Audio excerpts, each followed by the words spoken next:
സംസ്ഥാനത്ത് ഏക്കർ കണക്കിന് സ്വകാര്യ ഭൂമി കൈവശപ്പെടുത്താനുള്ള വഖഫ് ബോർഡ് നീക്കത്തെ ചെറുത്ത് ക്രൈസ്തവ സംഘടനകളും വൈദികരും UPA സർക്കാർ പ്രീണന ലക്ഷ്യത്തോടെ കൊണ്ടുവന്ന 1995 വഖഫ് ആക്ടും 2013 ഭേദഗതിയും ഏത് ഭൂമിയും പിടിച്ചെടുക്കാൻ അനുമതി നൽകുന്ന അമിതാധികാരത്തിനെന്ന് രൂക്ഷ വിമർശനം.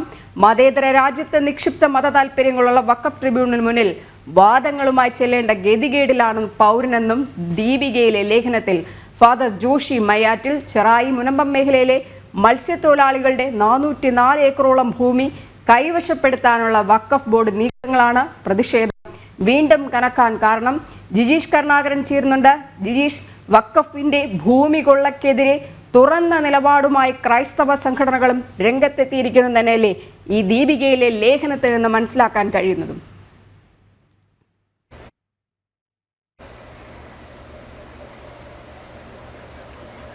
രജനി, തീർച്ചയായും ഒരു സംഘടിതമായി തന്നെ, അതായത് ഈ ഒരു പ്രധാനപ്പെട്ട വിഷയം അതിനെ സംഘടിതമായി തന്നെ ചെറുക്കേണ്ടതാണ് എന്ന കൃത്യമായ ഒരു തീരുമാനത്തിലേക്കാണ് വിവിധ ക്രൈസ്തവ സംഘടനകളും ഒപ്പം തന്നെ പുരോഹിതന്മാരുമെല്ലാം എത്തിയിട്ടുള്ളത്. അത് വ്യക്തമാക്കുന്ന വളരെ വിശദമായ ഒരു ലേഖനം തന്നെയാണ് ജോഷി മയ്യാറ്റിൽ ഇന്ന് ദീപികയിൽ പ്രസിദ്ധീകരിച്ചിരിക്കുന്നത്. KCBCയുടെ ബൈബിൾ കമ്മീഷനെ പ്രതിനിധീകരിക്കുന്ന ഒപ്പം തന്നെ കേരള കാത്തലിക് ബൈബിൾ സൊസൈറ്റിയെ പ്രതിനിധീകരിക്കുന്ന ഫാദർ ജോഷി മയ്യാറ്റിൽ വളരെ വിശദമായി തന്നെയാണ് ഇതിൽ എങ്ങനെയാണ് സാധാരണ ആളുകളെ സംബന്ധിച്ചിടത്തോളം അത് ബാധിക്കുന്നത് എന്നതടക്കമുള്ള കാര്യങ്ങൾ ചൂണ്ടിക്കാണിക്കുന്നു. പ്രധാനമായും ഈ ഒരു ചർച്ചകൾക്ക് തുടക്കമിട്ടത്, അല്ലെങ്കിൽ ഈ ഒരു ആശങ്കയ്ക്ക് ഏറ്റവും പ്രധാനപ്പെട്ട അടിസ്ഥാന കാരണം എന്ന് പറയുന്നത് മുനമ്പം മേഖലയിലെ മത്സ്യത്തൊഴിലാളികളുടെ 404 ഏക്കറോളം വരുന്ന ഭൂമി അത് തട്ടിയെടുക്കാനുള്ള നീക്കങ്ങൾ, ആസൂത്രിതമായി കൈവശപ്പെടുത്താനുള്ള നീക്കങ്ങൾ ഈ വഖഫ് ബോർഡിൽ നിന്ന് ഉണ്ടായി. അത് വഖഫ് സ്വത്താണ് എന്ന് പറഞ്ഞുകൊണ്ടായിരുന്നു അത്തരത്തിൽ നീക്കങ്ങൾ നടന്നത്. അങ്ങനെ 404 ഏക്കർ സാധാരണക്കാരായ മത്സ്യത്തൊഴിലാളികൾക്ക് നഷ്ടപ്പെടുന്ന ഒരു സാഹചര്യം ഉണ്ടായതോടുകൂടി അവിടെ വലിയ പ്രതിഷേധങ്ങൾ കഴിഞ്ഞ കുറേ നാളുകളായി നടത്തിയിരുന്നു. മത്സ്യത്തൊഴിലാളികൾ സംഘടിതരായി തന്നെ സമരരംഗത്ത് ഇറങ്ങുകയും ചെയ്തു. അവിടെ പ്രാദേശികമായി പള്ളിയുടെ സഹായവും എല്ലാം തന്നെ അവിടെ ലഭിച്ചിരുന്നു, പുരോഹിതരുടെ സഹായവും എല്ലാം ലഭിച്ചിരുന്നു. എങ്കിൽ അതിൽ നിന്ന് വ്യത്യസ്തമായി സംസ്ഥാനത്താകെ ഇത്തരമൊരു സാഹചര്യം നിലനിൽക്കുകയും പല ഭൂമികളും മതപരമായ ആചാരങ്ങൾക്ക് ഉപയോഗിച്ചിരുന്നതടക്കം അല്ലെങ്കിൽ മതവിശ്വാസികളുടെ അടക്കമുള്ള ഭൂമികൾ ഇത്തരത്തിൽ നഷ്ടപ്പെടുന്ന ഒരു സ്ഥിതിവിശേഷത്തിലേക്ക് കാര്യങ്ങൾ നീങ്ങിയതോടുകൂടിയാണ് വലിയ ഒരു പ്രക്ഷോഭത്തിലേക്കും അല്ലെങ്കിൽ പരസ്യമായ പ്രതികരണത്തിലേക്കുമെല്ലാം ഇപ്പോൾ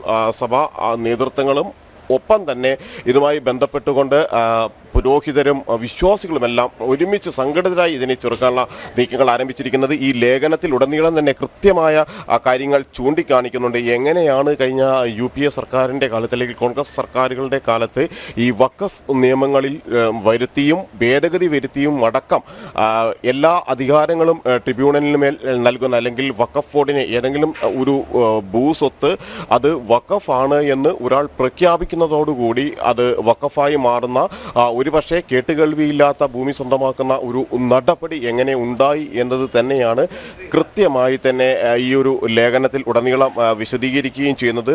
അതിൽ 1995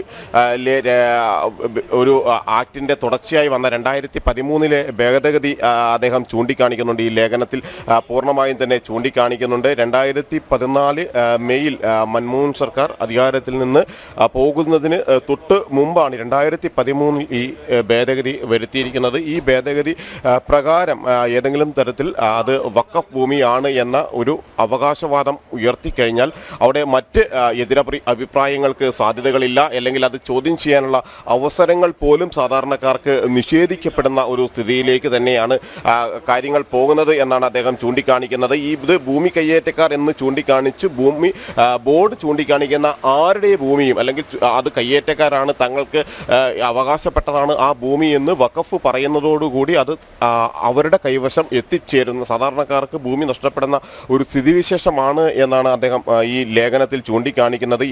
എത്ര സുന്ദരമായ മതേതരത്വം എന്ന് പറഞ്ഞുകൊണ്ടാണ് ഈ ലേഖനത്തിൻ്റെ അവസാന വരികൾ അദ്ദേഹം അവസാനിപ്പിക്കുകയും ചെയ്യുന്നത്. അങ്ങനെ കൃത്യമായി തന്നെ ഇതിലുള്ള ഒരു നിലപാട് സഭാ നേതൃത്വങ്ങൾ ഇവിടെ വ്യക്തമാക്കുന്നു. കൃത്യമായി തന്നെ തങ്ങളുടെ പ്രതിഷേധ സ്വരത്തിൻ്റെ ആദ്യ കണികകൾ അവിടെ സഭാ നേതൃത്വങ്ങൾ വ്യക്തമാക്കുന്നു എന്ന് തന്നെയാണ് നമുക്കിവിടെ കാണാൻ കഴിയുക. മാത്രമല്ല ഇതിനു മുമ്പുള്ള ഒരു നിയമത്തെ സംബന്ധിച്ചും കൃത്യമായി തന്നെ അത് ചൂണ്ടിക്കാണിക്കുന്നുണ്ട്. വഖഫ് ആക്ട് 1995, അതും UPA സർക്കാരിൻ്റെ ആദ്യഘട്ടത്തിൽ അധികാരത്തിൽ നിന്ന് പോകുന്നതിന് തൊട്ട് മുമ്പ് കൊണ്ടുവന്ന ആ നിയമത്തെ തന്നെയാണ് ചൂണ്ടിക്കാണിക്കുന്നത്.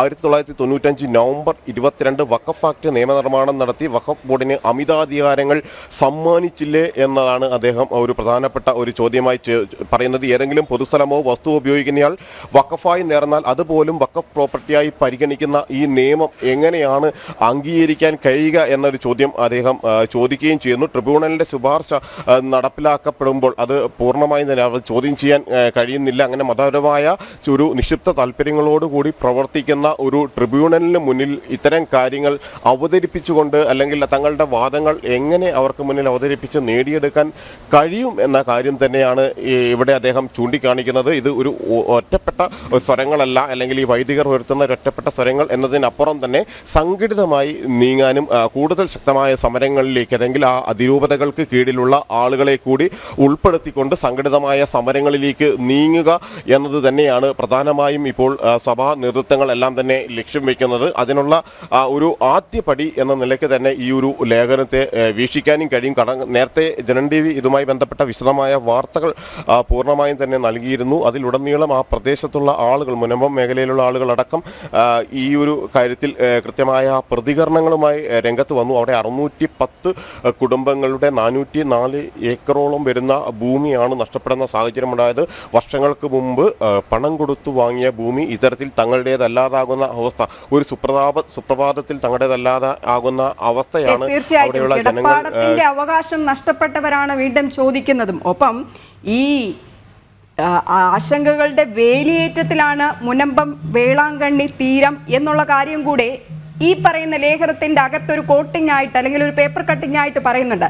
ഇവിടെ വോട്ട് ബാങ്കിന് വേണ്ടിയിട്ട് ന്യൂനപക്ഷ പ്രീണനം നടത്തുകയായിരുന്നു UPA സർക്കാർ ചെയ്തിട്ടുള്ളതെന്നൊരു കാര്യം വ്യക്തമാണ്. നമ്മൾ പല പ്രാവശ്യം അത് റിപ്പോർട്ട് ചെയ്തതാണ്. ആ UPA സർക്കാരിന്റെ പ്രീണനത്തിനു കൂടെയാണ് ഈ ഒരു ജിഷയിലേക്ക് തിരികെ എത്താം. ഇപ്പോൾ സന്ദീപ് വചസ്പതി ചേരുന്നുണ്ട്. ശ്രീ സന്ദീപ്, ഈ വഖഫിന്റെ ഭൂമി കൊള്ളയ്ക്കെതിരെ നിരവധി വാർത്തകളാണ് ജനൻ TV കൊടുത്തിട്ടുണ്ടായിരുന്നത്. ഇപ്പോൾ ദീപികയിൽ വന്നൊരു ലേഖനം ഫാദർ ജോഷി മയ്യാറ്റിൽ എഴുതിയത് വഖഫിന്റെ ഭൂമി കൊള്ളയ്ക്കെതിരെ, അതായത് UPA സർക്കാരിന്റെ പ്രീണനമാണ് ഈ വഖഫിന്റെ ഭൂമി കൊള്ള രാജ്യത്തെ ആകമാനം നടക്കുന്നത് എന്നുള്ളൊരു കാര്യം പറയുന്നുണ്ട്. ഒപ്പം മത താല്പര്യമുള്ള ട്രൈബ്യൂണലിന് മുന്നിൽ നിൽക്കേണ്ടി വരുന്നത് തങ്ങളുടെ ഗതികേടാണ് എന്ന് ചൂണ്ടിക്കാണിക്കുന്നു. എന്തായാലും ഇപ്പോൾ ഈ വഖഫ് ബോർഡിന്റെ കൊള്ളയ്ക്കെതിരെ ക്രൈസ്തവ സംഘടനകൾ കൂടെ രംഗത്തെത്തിയിരിക്കുന്ന കാഴ്ചയാണ് കാണാൻ കഴിയുന്നത്. എങ്ങനെ പ്രതികരിക്കുന്നു? അല്ല, ഇത് ക്രൈസ്തവ സഭകൾ മാത്രമല്ല, എല്ലാ ഈ മുസ്ലിം സംഘടനകൾ അടക്കം ഇതിനെതിരെ രംഗത്ത് വരേണ്ടത് കാലത്തിന്റെ ആവശ്യമാണ്. കാരണം എന്താ, നമ്മുടെ രാഷ്ട്രം എന്നുള്ളത് ഇവരെല്ലാവരും അവകാശപ്പെടുന്നത് പോലെ ഭരണഘടനയിൽ മതേതരത്വം എഴുതി ചേർത്തിട്ടുള്ള ഒരു രാഷ്ട്രമാണ്. പിന്നെ എങ്ങനെയാണ് ഏതെങ്കിലും ഒരു മതവിഭാഗത്തിന് മതത്തിന്റെ പേരിൽ, അവർ പ്രത്യേക മതത്തിൽ ജനിച്ചു എന്നതിന്റെ പേരിൽ പ്രത്യേകമായ അവകാശങ്ങൾ കിട്ടുന്നത് എന്നത് വളരെ വലിയ ആക്ഷേപത്തിനും ആശങ്കയ്ക്കും ഇടയാക്കുന്ന സംഗതിയാണ്. കാരണം ഏതെങ്കിലും ഒരു ഭൂമി അല്ലെങ്കിൽ ചരിത്രപരമായ വസ്തുക്കൾ മതപരമായ കാര്യങ്ങൾക്ക് ഏറ്റെടുക്കാം എന്ന അമിത അധികാരം, ഇത് ഏതെങ്കിലും ഒരു മതവിശ്വാസവുമായി ബന്ധപ്പെട്ട കാര്യമല്ലല്ലോ. ശരിക്കും ഇതൊരു ക്രിമിനൽ കുറ്റം തന്നെയാണ് എന്ന് പറയേണ്ടി വരും. കാരണം തങ്ങളുടേതാണ് എന്ന് ഏതെങ്കിലും ഒരു മതവിഭാഗം ആവശ്യപ്പെടുന്ന ഭൂമി അവർക്കായി വിട്ടുകൊടുക്കണമെന്ന വിചിത്രമായ ഒരു നിയമമാണ് കോൺഗ്രസ് നരസിംഹറാവുവിന്റെ കാലഘട്ടത്തിൽ ഇന്ത്യയിൽ കൊണ്ടുവന്നത്. അത് ചെറുത്ത് തോൽപ്പിക്കേണ്ട എല്ലാവരുടെയും ആവശ്യമല്ലേ? ഇന്ത്യ ഒരു മതേതര രാഷ്ട്രമായി നിലനിൽക്കണമെങ്കിൽ ഭാരതത്തിൽ സർവ്വധർമ്മ സമഭാവനയാണ് നാം എല്ലാവരോടും പറയുന്നത്. എല്ലാ മതങ്ങൾക്കും തുല്യമായ ഇടപെടൽ അല്ലെങ്കിൽ എല്ലാ മതങ്ങൾക്കും തുല്യമായ അവകാശം നൽകുന്ന ഒരു ഭരണഘടനയാണ് നമ്മുടേത്.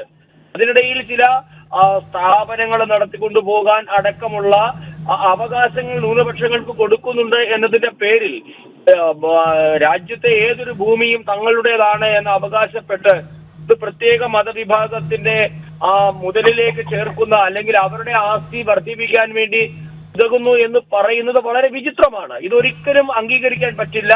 ഇതര മതവിഭാഗങ്ങളോടുള്ള ഒരു വെല്ലുവിളിയാണ്, അനീതിയാണ്. ഇതിനെ ചെറുത്ത് തോൽപ്പിക്കേണ്ടത് പുരോഗമനവാദികളായ എല്ലാവരുടെയും ആവശ്യമാണ്. ഒപ്പം തന്നെ ഈ ലേഖനത്തിൽ പറയുന്നുണ്ട് ഇന്ത്യൻ മതേതരത്തിന്റെ കോടാലി കൈകളായിട്ടാണ് ഇവർ മാറിക്കൊണ്ടിരിക്കുന്നതെന്ന്.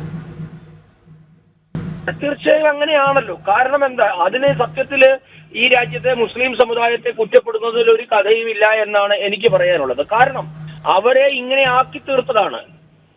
ഈ രാജ്യത്തെ മുസ്ലിം സമുദായം ഇങ്ങനെയൊന്നും ആയിരുന്നില്ലല്ലോ. നമുക്കറിയാമല്ലോ, സ്വാതന്ത്ര്യ സമര കാലഘട്ടം അടക്കമുള്ള സമയങ്ങളിൽ ഈ രാജ്യത്തെ മുസ്ലിങ്ങൾ എങ്ങനെയാണ് പൊതുധാരയോടൊപ്പം ചേർന്ന് നിന്നത്. ആ പൊതു കാര്യങ്ങൾക്ക് വേണ്ടി ഈ രാജ്യത്തിലെ ജനങ്ങൾ തോളോട് തോള് ചേർന്ന് പോരാടിയിട്ടുള്ള കാര്യങ്ങൾ നമ്മൾ കണ്ടതാണ്. പിന്നീട് വന്ന കോൺഗ്രസ് സർക്കാർ നടത്തിയ അമിതമായ പ്രീണനം എങ്ങനെയെങ്കിലും ഭരണത്തിൽ തുടരുന്നതിന് വേണ്ടി ഈ രാജ്യത്തെ മത ന്യൂനപക്ഷങ്ങളിൽപ്പെട്ട മുസ്ലിങ്ങൾക്ക് അമിതമായ അധികാരം നൽകി, അവർക്ക് അമിതമായ അവകാശങ്ങൾ അനുവദിച്ചു കൊടുത്ത് അവരെന്തോ പ്രത്യേക വിഭാഗത്തിൽപ്പെട്ടവരാണ് എന്ന ചിന്ത അവരിലേക്ക് കുത്തിവെച്ചതാണ്.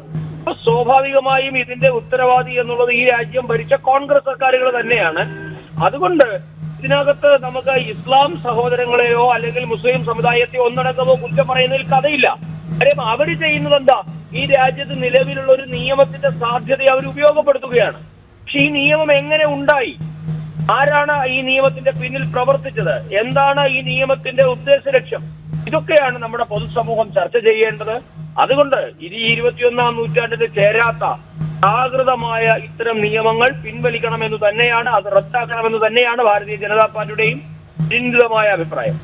ഒരു കാര്യം കൂടെ ഉണ്ട് വത്സ്ബി, കാരണം ഈ വഖഫ് ആക്ട് 1995 ക്രൂരതമാക്കിയത് 2013 ഭേദഗതിയിലാണ്. അതായത് മൻമോഹൻ സിംഗ് ഇറങ്ങിപ്പോകുന്നതിന് തൊട്ട് മുൻപാണ് നടത്തിയതും. അപ്പോഴും ഒരു ന്യൂനപക്ഷ പ്രീണനത്തിന് തന്നെയാണ് ലക്ഷ്യം വെച്ചിട്ടുണ്ടായിരുന്നത് UPA സർക്കാർ. അതിനുവേണ്ടി തന്നെയാണല്ലോ ഈ രാജ്യത്തിന്റെ ചരിത്രം നമ്മൾ പരിശോധിച്ചു നോക്കൂ. എങ്ങനെയാണ് രാഷ്ട്രം വിഭജിച്ചത്? അവർക്ക് അന്ന് സ്വാതന്ത്ര്യ സമര മുൻനിരയിലുണ്ട് എന്ന് അവകാശപ്പെട്ട ജവഹർലാൽ നെഹ്റു അടക്കമുള്ളവർക്ക് തങ്ങൾക്ക് ഇനിയൊരു ബാല്യം മുന്നിലില്ല, അല്ലെങ്കിൽ ബ്രിട്ടീഷ് ഭരണം ഇനിയും നിലനിന്നു പോയാൽ എനിക്ക് പ്രധാനമന്ത്രിയാകാൻ പറ്റില്ല എന്ന നെഹ്റുവിന്റെ സ്വാർത്ഥ ചിന്തയാണ് ഭാരതത്തെ വിഭജിക്കുന്നതിലേക്ക് എത്തിച്ചത്. ഭാരതത്തെ എത്രയായി വിഭജിച്ചാലും കുഴപ്പമില്ല, തനിക്ക് ഭരണം വേണം എന്ന നെഹ്റുവിന്റെ സ്വാർത്ഥത.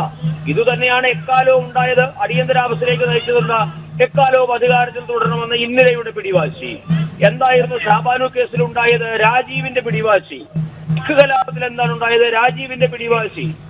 അത് തന്നെയാണ് നരസിംഹറാവുവിന്റെ കാലഘട്ടത്തിൽ ഈ നിയമം കൊണ്ടുവരുന്നതും പിന്നീട് മൻമോഹൻ സിംഗ് ഇറങ്ങിപ്പോകുമ്പോൾ ഇതിന് അനുവാദം കൊടുത്തിട്ട് പോവുകയും ചെയ്യുന്ന കാര്യങ്ങളെല്ലാം. അപ്പോ കോൺഗ്രസ് എക്കാലവും ഇങ്ങനെയാണ് ഈ രാജ്യത്തോട് പെരുമാറിയിട്ടുള്ളത്. ഈ രാഷ്ട്രത്തിലെ മറ്റ് വിഭാഗങ്ങൾക്കൊന്നും യാതൊരു അവകാശങ്ങളുമില്ല. മുസ്ലിം ആയാൽ മാത്രമേ ഈ രാജ്യത്തെ പൊതു സ്വത്തിന്, നീതിക്ക് അർഹതയുള്ളൂ എന്ന തരത്തിലാണ് കോൺഗ്രസ് ഈ രാജ്യത്തോട് പെരുമാറിയിട്ടുള്ളത്. ആ ആനുകൂല്യങ്ങൾ അനുഭവിച്ച് ഇന്ന് അല്ലെങ്കിൽ ആ ആനുകൂല്യങ്ങളുടെ നേട്ടം അനുഭവിച്ച് മുസ്ലിങ്ങൾ ഇങ്ങനെ ആയിത്തീർന്നു എന്ന് മാത്രമേ നമുക്ക് പറയാൻ പറ്റുകയുള്ളൂ. അപ്പൊ അവരെ ഇങ്ങനെ ആക്കി തീർത്തതാണ്. അവര് ജന്മന ഇങ്ങനെ ആയിരുന്നില്ല. അപ്പോ സ്വാഭാവികമായും കോൺഗ്രസിന്റെ ഇത്തരം പ്രീണന നയങ്ങള് രാഷ്ട്രത്തിന് തന്നെ ഹാനികരമാണ്. രാഷ്ട്രത്തിന്റെ പൊതു ചിന്തയ്ക്ക്, പൊതു ലക്ഷ്യത്തിന്, നമ്മളുടെ പുരോഗമനത്തിന് ഒക്കെ വിലങ്ങുതടിയാണ്. ജിജീഷ് കർണാടൻ ചേരുന്നുണ്ട്. ജിജീഷ്, ഈ ലേഖനത്തിൽ, ദീപികയുടെ ലേഖനത്തിൽ വ്യക്തമായി പറയുന്ന ഒരു കാര്യമുണ്ട്. 1995 വഖഫ് ആക്ടും 2013 ഭേദഗതിയും ഏത് ഭൂമിയും പിടിച്ചെടുക്കാൻ അനുമതി നൽകുന്ന അമിത അധികാരം എന്നുള്ളൊരു രൂക്ഷ വിമർശനം തന്നെയാണ്. അതിവിടെ എടുത്തു പറയുന്നുമുണ്ട്. നിലവിലെ വഖഫ് നിയമപ്രകാരം KPCC ആസ്ഥാനമോ അതുപോലെ തന്നെ AKG സെന്ററോ, എന്തിനു പറയുന്നു തിരുവനന്തപുരത്ത് സെക്രട്ടേറിയറ്റോ അടക്കം ഈ വഖഫായി പ്രഖ്യാപിച്ചാൽ അതോടെ ഇതെല്ലാം വഖഫ് ബോർഡിന്റെ വസ്തുവകകളായി രൂപപ്പെടുന്ന നിയമ ഭേദഗതിയാണ് അന്ന് ഉണ്ടാക്കി വച്ചതെന്നാണ്.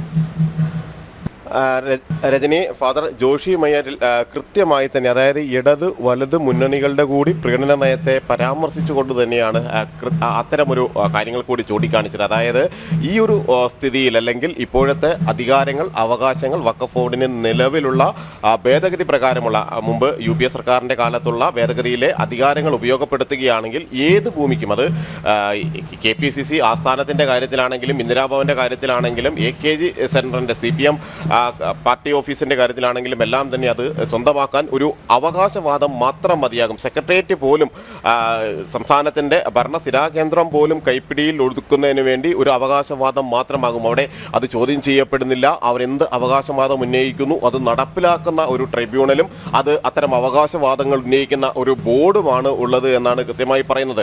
അതുകൊണ്ട് തന്നെ ആരെങ്കിലും രജിസ്റ്റർ ചെയ്ത ഒരു ഭൂമി ചൂണ്ടിക്കാണിച്ചുകൊണ്ട് അത് തങ്ങൾക്ക് അവകാശപ്പെട്ടതാണ്, ആ ഭൂമി തിരിച്ചു പിടിക്കുക ലഭിക്കേണ്ടതാണ്, അത് വഖഫ് ഭൂമിയാണ് എന്ന് ഒരു അവകാശവാദം ഉയർത്തുന്നതോടുകൂടി തന്നെ അവിടെ തർക്കങ്ങൾ ഉടലെടുക്കുന്നു. അതുമായി ബന്ധപ്പെട്ട് വഖഫ് ഭൂമി എന്ന് പറഞ്ഞുകൊണ്ട് ആ സ്വകാര്യ വ്യക്തികളുടേതാണെങ്കിലും അല്ലെങ്കിൽ ഒരു ട്രസ്റ്റിൻ്റെ കീഴിലുള്ള അതാണെങ്കിലും അടക്കമുള്ള വസ്തുവകകൾ ഭൂസ്വത്തുക്കൾ പൂർണ്ണമായും തന്നെ ഈ വഖഫ് നിയമത്തിൻ്റെ പരിധിയിലേക്ക് കൊണ്ടുവരാനുള്ള കൃത്യമായി അവർക്ക് കഴിയുന്നു എന്നത് തന്നെയാണ്. ഇങ്ങനെ ഇതിൻ്റെ ദുരിതം അനുഭവിക്കുന്ന നിരവധി ആളുകളുണ്ട്. ഇത് ഒറ്റപ്പെട്ട സംഭവമല്ല, അല്ലെങ്കിൽ ഈ സഭാ നേതൃത്വങ്ങളോ ക്രൈസ്തവ പുരോഹിതരോ ഇത് പ്രതിഷേധിച്ചത് കൊണ്ട് മാത്രം അല്ലെങ്കിൽ ഒറ്റപ്പെട്ട സംഭവമായി അവിടെ വിലയിരുത്താൻ കഴിയില്ല. കാരണം നിരവധി ആളുകൾ സംസ്ഥാനത്തിൻ്റെ വിവിധ ഭാഗങ്ങളിലുള്ള മുസ്ലിം സഹോദരങ്ങൾ അടക്കമുള്ള ആളുകൾ കാലങ്ങളായി പറയുന്ന ഒരു പ്രധാനപ്പെട്ട പരാതിയാണ് തങ്ങളുടെ ഭൂമി അടക്കം അല്ലെങ്കിൽ കുടുംബ സ്വത്തുക്കളായി ലഭിക്കേണ്ട ഭൂമി ഇത്തരത്തിൽ നഷ്ടപ്പെട്ടു പോകുന്ന സാഹചര്യങ്ങളെക്കുറിച്ച് അവർ പല ഘട്ടങ്ങളിലും പറഞ്ഞിട്ടുണ്ട്. ഈ വഖഫ് നിയമത്തിൻ്റെ ഈ പരിമിതികളും ഒപ്പം തന്നെ അതിൻ്റെ സാധ്യതകളെയും ഉപയോഗപ്പെടുത്തിക്കൊണ്ട് എങ്ങനെയാണ് കൃത്യമായി ഈ ഭൂമി അവർ സ്വന്തമാക്കി വന്നിരുന്നത്, അങ്ങനെ ഏക്കർ കണക്കിന് ഭൂമികൾ സ്വന്തമാക്കിയതിൻ്റെയും എല്ലാം അതിൻ്റെ ഏറ്റവും ഒടുവിലത്തെ ഉദാഹരണം മാത്രമാണ് മുനമ്പം കേന്ദ്രീകരിച്ച് നടന്നിട്ടുള്ള ഈ ഭൂമി സ്വന്തമാക്കാനുള്ള നീക്കമെന്ന് പറയുന്നത്. അതിൽ ഏറ്റവും ഒടുവിലെത്തിയത് മാത്രമാണ് എന്നാണ് വിലയിരുത്തപ്പെടുന്നത്. അതുകൊണ്ട് തന്നെയാണ് അവിടെ ശക്തമായ ഒരു പ്രതിഷേധങ്ങൾക്കും സംഘടിതമായ സമര പരിപാടികൾക്കും എല്ലാം തന്നെ ആരംഭം കുറിച്ചിരിക്കുകയും ചെയ്യുന്നത്. നേരത്തെ ജനൻ ടി വി അവിടെ എത്തിയ ഘട്ടത്തിൽ പൂർണ്ണമായും തന്നെ ഒരു സംഘടിത പ്രതിഷേധത്തിൻ്റെ നിലയിലേക്ക് ആളുകൾ അവിടെ എത്തിയിരുന്നു. വലിയ പ്രതിഷേധം, കാരണം അവരെ സംബന്ധിച്ചിടത്തോളം കയ്യിലുള്ള പണം കൊടുത്തു വാങ്ങിയ ഭൂമി പോലും ഇത്തരത്തിൽ നഷ്ടപ്പെട്ട് പോകുന്നു. മക്കളുടെ പഠനാവശ്യങ്ങൾക്ക് ഒരു ലോൺ എടുക്കാൻ പോലും ബാങ്കിനെ സമീപിക്കാൻ കഴിയുന്നില്ല. അവിടെ ചെല്ലുമ്പോൾ അത് തർക്ക ഭൂമിയായി മാറുന്ന ഒരു സാഹചര്യം ഉണ്ടാകുന്നു. മകളുടെ വിവാഹ ആവശ്യങ്ങൾക്ക് വേണ്ടി പണം എടുക്കുന്നതിന് ആവശ്യങ്ങൾക്ക് വേണ്ടി അവിടെ ചെല്ലുമ്പോൾ, ബാങ്കിൽ ചെല്ലുമ്പോൾ അവിടെയും പറയുന്നത് ഈ ഭൂമി നിങ്ങൾക്ക് അവകാശപ്പെട്ടതല്ല, വഖഫ് തർക്കവാദം ഉന്നയിച്ചിരിക്കുന്ന ഭൂമിയാണ്. അതുകൊണ്ട് തന്നെ ആ ഭൂമി വച്ചുകൊണ്ട് നിങ്ങൾക്ക് വായ്പകൾ എടുക്കാൻ ഈ നിലവിൽ തരമില്ല എന്ന് പറഞ്ഞുകൊണ്ട് അവരെ മടക്കി അയക്കുന്നു. അങ്ങനെ സ്വന്തം കിടപ്പാടത്തിൽ അല്ലെങ്കിൽ ഭൂമിയിൽ താമസിച്ചുകൊണ്ട് അവിടെ ആരുമല്ലാതായി പുറത്തേക്ക് പോകേണ്ട അല്ലെങ്കിൽ അവിടെ എല്ലാ അവകാശങ്ങളും ഒരു നിമിഷം ഇല്ലാതായി മാറുന്ന സാധാരണ ജനങ്ങളുടെ ഒരു സ്ഥിതിയിലേക്ക് അവിടെ പോവുകയും ചെയ്യുന്നു. കാരണം ഒരു വസ്തു വഖഫ് പ്രോപ്പർട്ടി ആണോ എന്ന് നിശ്ചയിക്കുന്നതിനുള്ള മാനദണ്ഡങ്ങൾ വ്യക്തമാക്കിയിരിക്കുന്ന 40-ാം അനുച്ഛേദം എന്ന് പറയുന്നത് അതൊരു ഏകപക്ഷീയമാണ്. ആ ഒരു തീരുമാനത്തിനാണ് അന്ന് UPA സർക്കാർ നിലകൊണ്ടിരുന്നതും. ഈ നിക്ഷിപ്ത താല്പര്യമുള്ള ഒരു ട്രിബ്യൂണലിന് മുൻപാകെ പോകുന്നത് തങ്ങളുടെ ഗതികേടാണ് എന്ന് പറയുമ്പോൾ ഈ കരിനിയമങ്ങളൊക്കെ തന്നെ അടിച്ചേൽപ്പിക്കുകയല്ലേ ചെയ്തിരുന്നത്? രജനി, കൃത്യമായി തന്നെ, അതായത് ഇത് എന്തെല്ലാം തരത്തിലുള്ള പ്രത്യാഘാതങ്ങൾ ഉണ്ടാക്കുമെന്ന് അറിയാത്ത അല്ലെങ്കിൽ അത്തരമല്ല അറിവില്ലായ്മ കൊണ്ടുണ്ടായ ഒരു കാര്യമല്ല, മറിച്ച് സംഘടിതമായ മതപ്രീണനം മാത്രം ലക്ഷ്യം വെച്ചുകൊണ്ട് അന്നു നടത്തിയിട്ടുള്ള അല്ലെ UPA സർക്കാർ 2 ഘട്ടങ്ങളിലായി നടത്തിയിട്ടുള്ള കാര്യങ്ങളാണ് പുറത്തു വരുന്നത്. അവിടെയാണ് ഏറ്റവും ഒടുവിൽ മൻമോഹൻ സിംഗിൻ്റെ കാലത്താണെങ്കിലും അല്ലെങ്കിൽ അതിന് മുമ്പാണെങ്കിലും 95-ൽ വഖഫ് ബോർഡിൻ്റെ ഇത്തരത്തിലുള്ള ഒരു നിയമം നടപ്പിലാക്കുന്ന ഘട്ടത്തിൽ അന്ന് പ്രധാനമന്ത്രി കസേരയിൽ നിന്ന് നരസിംഹ റാവു പുറത്തേക്ക് പോകുന്ന ആ ഒരു തൊട്ട് മുമ്പാണ് അത്തരമൊരു നീക്കമുണ്ടായത്. ഈ 2 ഘട്ടത്തിലും UPA സർക്കാർ എങ്ങനെ ഇതിന് ധൈര്യം കാണിച്ചു, അല്ലെങ്കിൽ സാധാരണക്കാരൻ്റെ ഭൂമി പോലും വഖഫിൻ്റെതാക്കി മാറ്റിക്കൊടുക്കാനുള്ള ഈ ഒരു ഉദ്യമത്തിന് അല്ലെങ്കിൽ അത്തരമൊരു നീക്കത്തിന് എങ്ങനെ ചുക്കാൻ പിടിച്ചു എന്ന് ചോദിക്കുമ്പോൾ ഒരു കാര്യമാണ് ഏറ്റവും പ്രധാനമായും അവിടെ വരുന്നത്, അത് മതപ്രീണനമാണ്. മതപരമായ ലക്ഷ്യങ്ങൾ മുന്നോട്ട് വെച്ചുകൊണ്ട് അല്ലെങ്കിൽ മതപ്രീണനം മാത്രം ലക്ഷ്യം വെച്ചുകൊണ്ടാണ് ഈ 2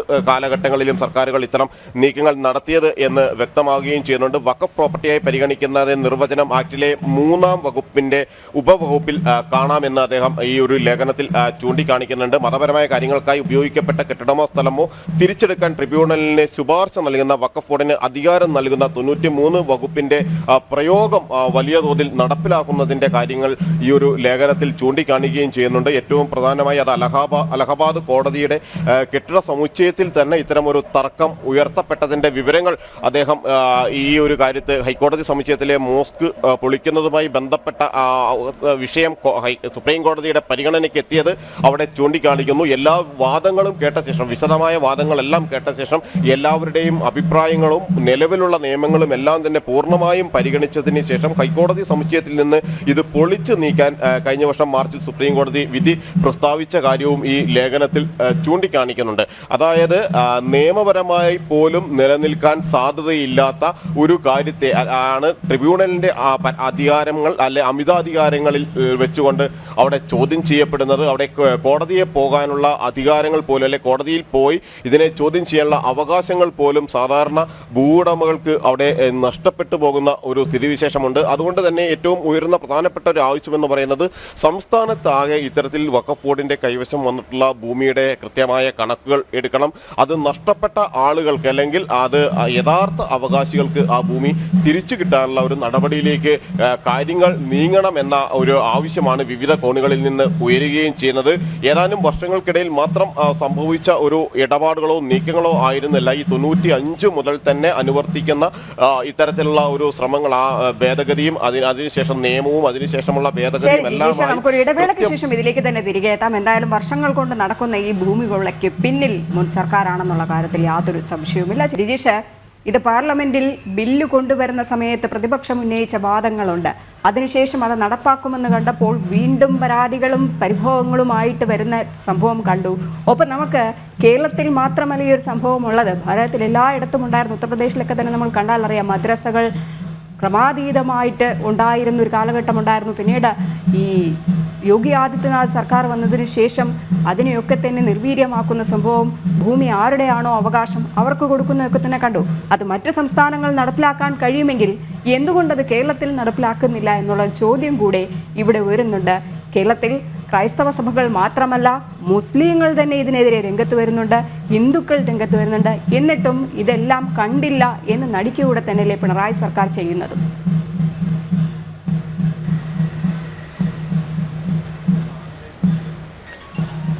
രജനി പറഞ്ഞത് ഒരു ഇച്ഛാശക്തിയുള്ള സർക്കാരിന് നടപ്പിലാക്കാൻ കഴിയുന്ന കാര്യങ്ങൾ മാത്രമാണ്. അവിടെ കേന്ദ്രം പ്രത്യേക നിയമങ്ങൾ കൊണ്ടുവരുന്ന വേണ്ട ഒരു സാഹചര്യത്തിന് വേണ്ടി കാത്തിരിക്കേണ്ടതില്ല. അവിടെ പോലും കേന്ദ്ര നിയമ ഭേദഗതിയെ എതിർക്കാനും സങ്കുചിത താല്പര്യത്തോടെ അതിനെതിരെ ശബ്ദമുയർത്താനും എല്ലാം ശ്രമിക്കുന്ന അതേ ആളുകളെ സംബന്ധിച്ചിടത്തോളം ആർജവത്തോടെയുള്ള ഒരു തീരുമാനമെടുക്കുകയാണെങ്കിൽ, അല്ലെങ്കിൽ ഒരു ആർജവത്തോടെ മുന്നോട്ട് പോകാൻ തയ്യാറായിക്കൊണ്ടുള്ള ഒരു തീരുമാനമെടുക്കുകയാണെങ്കിൽ കേരളത്തെ സംബന്ധിച്ചിടത്തോളം ഇത്തരത്തിൽ വഖഫ് ബോർഡിന്റെ ഭൂമി കൊള്ളകൾ അല്ലെങ്കിൽ വഖഫ് ബോർഡിന്റെ ഭൂമി ഈ സാധാരണക്കാരന്റെ ഭൂമിയും പൊതു മുതലും അടക്കം സ്വന്തമാക്കാനുള്ള ശ്രമങ്ങളെ കൃത്യമായി തന്നെ തടയാൻ കഴിയുമായിരുന്നു. എന്നാൽ ഒരു ഘട്ടത്തിൽ പോലും മാറി വന്ന സർക്കാരുകൾ, അത് ഇടത് മുന്നണിയാണെങ്കിലും വലതു മുന്നണിയാണെങ്കിലും മാറി വന്ന സർക്കാരുകൾ ഒന്നും തന്നെ ഒരു കാലഘട്ടത്തിലും അത്തരം ശ്രമങ്ങൾ, അത്തരം നീക്കങ്ങൾ നടത്തിയില്ല എന്നതാണ് ഏറ്റവും വിരോധാഭാസം. മാത്രമല്ല അതിനുള്ള ശ്രമങ്ങൾ ഏതെങ്കിലും തരത്തിൽ ഉണ്ടാകുന്ന ഘട്ടങ്ങളിൽ പോലും അതിനെയെല്ലാം ഇല്ലാതാക്കാനും അതിനെയെല്ലാം